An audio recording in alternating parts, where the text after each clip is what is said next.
Mtazamaji mpendwa wa Tanzania ITV, hujambo? Kabla ya taarifa hizi na kuomba uchukue sekunde moja tu uponyeze batoni ya subscribe ikiwa wewe ni mgeni kwa kutazama kanda hizi. Bonyeza batoni ya subscribe na uwashe kengele kiko hapo kando ili kuendelea kupata taarifa hizi ambazo tunakuletea kutoka Mbeya hapa Tanzania, na usisahau kubonyeza alama ya like. Sasa kilicho na mwanzo hakikosi kuwa na mwisho wake. Hatimaye rais wetu hapa Tanzania Samia Suluhu Hassan anaitwa ama ametakiwa kufika katika mahakama ya jinai ya ICC, na habari hizi zimeweza kutingisha na kutetebesha ikulu yake, kwa sababu habari hizi sio nzuri kwa taifa letu la Tanzania. Unapotazama kwa kanda hii, chapisho hili linasema ya kwamba Samia kuitwa ICC kujibu tuhuma za Oktoba 29. Taarifa zinaeleza mahakama ya kimataifa ya makosa ya jinai iliyopo The Hague, Uholanzi, itaanza kusikiliza kesi mbalimbali mapema mwezi huu, huku moja ya mashauri yanayotarajiwa kusikilizwa ni pamoja na shauri linalomkabili Rais wa Jamhuri ya Muungano wa Tanzania Daktari Samia Suluhu Hassan kuhusu tuhuma za mauaji ya raia Oktoba 29 na siku chache baadaye.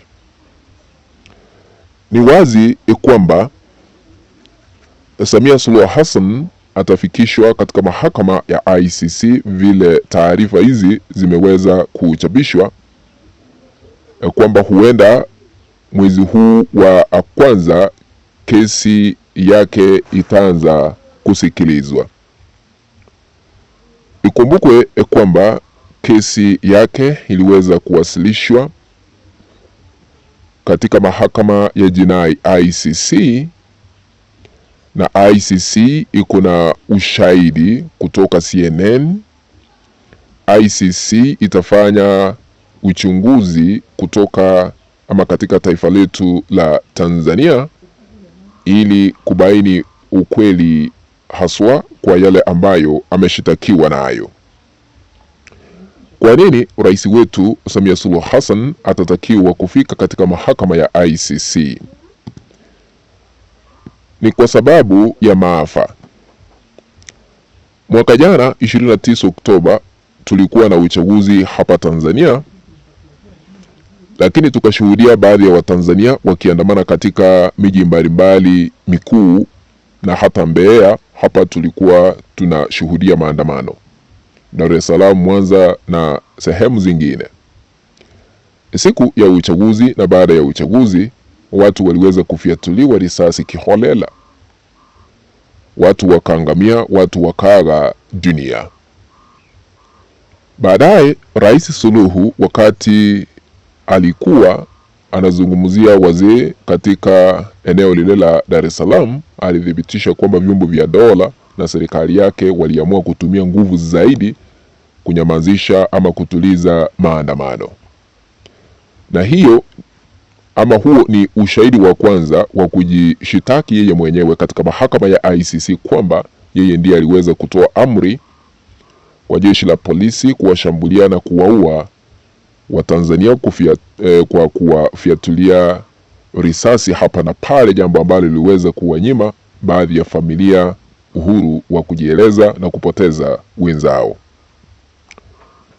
Sababu ingine ni uchaguzi patili.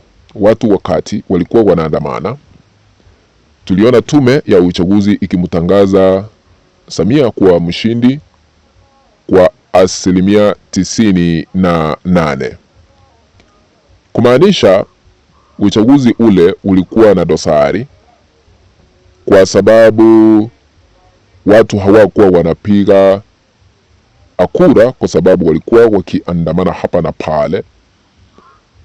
Ikashindikana uchaguzi huo ama matokeo ya uchaguzi yaliyotangazwa, watu kujiuliza matokeo yalitoka wapi na watu walikuwa wameandamana. Mitandao ilikuwa imezimwa.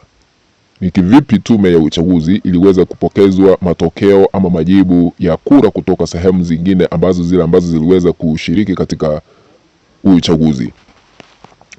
Mambo ni mengi ambayo yanamkabili rais wetu Samia Suluhu Hassan, na vile mnajua mapema wanasheria wawili wa Tanzania, Tito Magoti na Bobu Wangwe, waliamua kuishitaki serikali ya Tanzania katika mahakama ya haki ya Afrika Mashariki EACJ, wakilalamikia ukiukaji wa taratibu za uchaguzi mkuu wa Oktoba 29 mwaka jana.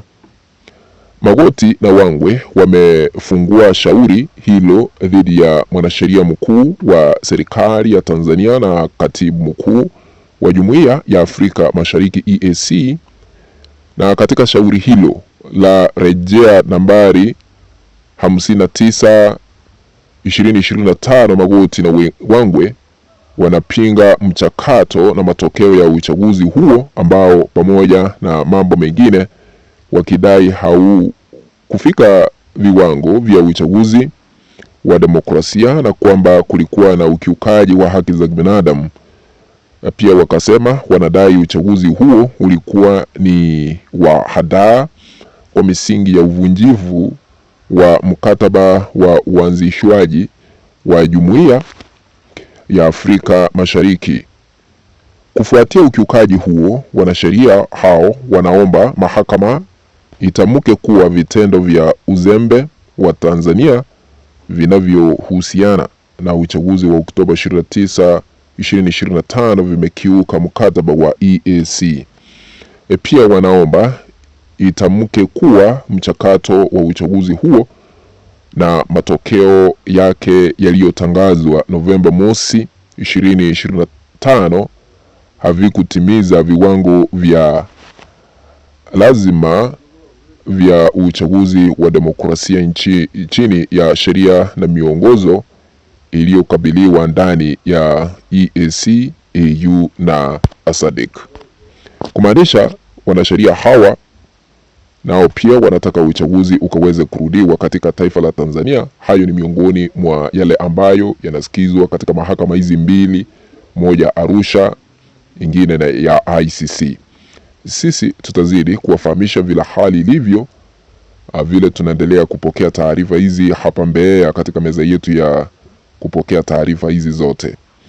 Naomba kutamatishia hapo, nitarejea na mengi zaidi, lakini ikiwa unatazama kwa mara ya kwanza na hauja subscribe, bonyeza button ya subscribe na uwashe kengele ili kuendelea kupata taarifa kutoka mtandao wa Tanzania ITV, na usisahau kubonyeza alama ya like. Asanteni sana.